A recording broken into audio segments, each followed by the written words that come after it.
Magandang umaga, ngayon po ay araw ng Linggo, September 21, 2024, update po muli sa lagay ng panahon.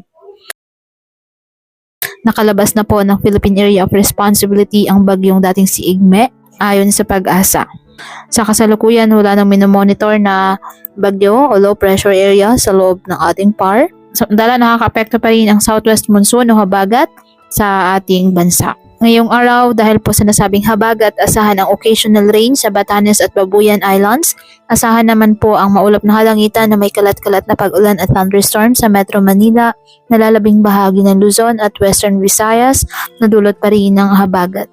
Ang nalalabing bahagi ng ating bansa ay apektado ng mga localized thunderstorms. Kaya patuloy pa rin po natin na pinag-iingat ang ating mga kababayan sa banta po ng mga posibilidad ng pagbaha at pagguho ng lupa, lalo na kapag may malalakas na ulan, at ugaliin na magdala palagi ng payong o kahit anumang panangga sa ulan sa tuwing lalabas ng ating mga tahanan. At yan po na ang update sa lagay ng panahon ngayong araw. Muli, patuloy po tayo na mag-ingat at palaging tandaan, God loves you. Stay safe and God bless.